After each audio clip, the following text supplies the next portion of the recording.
પાથર. તરફ નજર કરી આજના ટોપ 20 ન્યૂઝ પર. આરએમસી નું 17.77 કરોડના કરબોજ સાથેનું બજેટ રજૂ. રાજકોટિયન્સને 12 વર્ષથી રિવરફ્રન્ટ આપવાના સપના હજુ અધૂરા. કચરાનો ચાર્જ ડબલ, પાણી માટે વધુ રૂપિયા 100 ચૂકવવા પડશે. રાજકોટના ભીમોરા ગામમાં માતાએ એસિડ પીવડાવી આપઘાત કર્યાના પ્રકરણમાં 9 માસની પુત્રીએ પણ દમ તોડ્યો. આત્મહત્યાનું કારણ હજુ અજ્ઞાત. રહેણાંક વિસ્તારમાં દીપડો ત્રાટક્યો. ગોંડલમાં દીપડાએ વાડામાં બાંધેલા 2 બકરા ફાડી ખાધા. છામવાડી ગામે દીપડો ત્રાટકતા લોકોમાં ભયનો માહોલ. સુરતમાં ગેસ લીકેજથી આગ. રસોઈ બનાવતા સમયે ગેસના બાટલામાં આગ લાગતા એકના એક જ પરિવારના 3 લોકો દાઝ્યા. 1 વર્ષના દીકરાનું મોત. બોટકાંડમાં હોડીના માલિકની અટકાયત. વડોદરા હણીમૂળના તળાવમાં 12 બાળકો અને 2 શિક્ષિકાનો ભોગ લેનારને મોડી રાત પકડાયો. 20% હતો ભાગીદાર. અમદાવાદ મુંબઈ એનએચ પર 5 કિલોમીટર ટ્રાફિક જામ. વડોદરા પાસે 2 ટ્રકનો ગમખ્વાર અકસ્માત. કેબિનમાં ફસાયેલા ડ્રાઈવરનું 90 મિનિટ બાદ રેસ્ક્યુ ચાલ્યું. એકનું મોત, અન્ય એક ગંભીર. સુરતમાં રૂપિયાની લેતી દેતીમાં યુવકની સરા જાહેર હત્યા.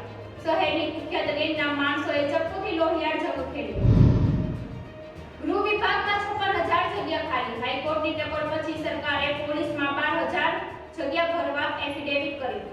કોર્ટનો પ્રશ્ન, પબ્લિક પ્રોપર્ટી નુકસાનમાં અન્ય રાજ્યોમાં કાયદા, ગુજરાતમાં શું? ઉત્તરવહી કાંડમાં વિદ્યાર્થીઓની ધરપકડ. નર્સિંગની ડિગ્રી માટે ઉત્તરવહી બદલનાર વિદ્યાર્થીઓને પોલીસે ઝડપ્યા. આન્સર શીટની આગળ સ્વસ્તિક અને પાછળ હેશટેગનો નિશાન કરતા હતા. 6 કરોડના ડ્રગ્સ ડીલર્સ દંપતીનું Gujarat correction. Junagadh double murder કેસના બંને આરોપીને લંડનમાં ડ્રગ કેસમાં 33 વર્ષની સજા. 1 કરોડની લાલચમાં દત્તક બાળકની કરી હતી હત્યા. પશ્ચિમ બંગાળમાં રાહુલના કાફલા પર પથ્થરમારો. કારના પાછળનો કાચ તૂટ્યો. અધીર રંજને કહ્યું, અમે આવા હુમલાને સ્વીકારશું નહીં. જ્ઞાનવાપી કેસમાં વારાણસી કોર્ટનો મોટો ચુકાદો. વ્યાસ પરિવારને જ્ઞાનવાપી ભોયરામાં પૂજા કરવાનો મળ્યો અધિકાર. 7 દિવસમાં શરૂ થશે.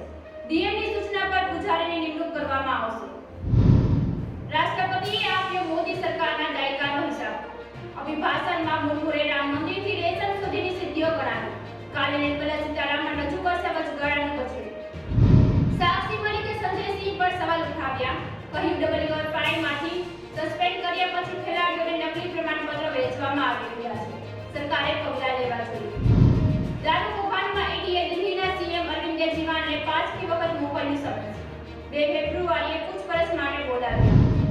તમિલનાડુના મંદિરોમાં બિન હિન્દુઓના પ્રવેશ પર પ્રતિબંધ. મદ્રાસ હાઈકોર્ટનો સરકારનો આદેશ. કહ્યું, આ કોઈ પિકનિક સ્પોટ નથી, ગેટ પર નો એન્ટ્રીનો બોર્ડ લગાવો. હિમાચલ પ્રદેશમાં ભારે હિમવર્ષા, ઓરેન્જ એલર્ટ. દિલ્હીમાં ઠંડીએ તોડ્યો 13 વર્ષનો રેકોર્ડ. 50 ફ્લાઇટો મોડી. યુપી રાજસ્થાનમાં વરસાદની ચેતવણી. ઇમરાન ખાન અને તેની પત્નીને 14 વર્ષની કેદની સજા. તોશાખાના કેસમાં દોષી જાહેર. ઇમરાનને 24 વર્ષ જેલમાં રહેવું પડશે. ટ્રમ્પ 4થી વખત નોબેલ પુરસ્કાર માટે નોમિનેટ થયા. અમેરિકન સાંસદે કહ્યું, તેમને મધ્ય પૂર્વમાં શાંતિ લાવી. ઇઝરાયલ અને અરબ દેશો વચ્ચે સમાધાન કરાવ્યું. રશિયાએ કહ્યું, ભારત હથિયારોની ખરીદી નથી ઘટાડી રહ્યું. તે અમારો મહત્વપૂર્ણ ભાગીદાર છે. અમે ભારતમાં જ હથિયારોના ઉત્પાદનને સમર્થન આપીશું.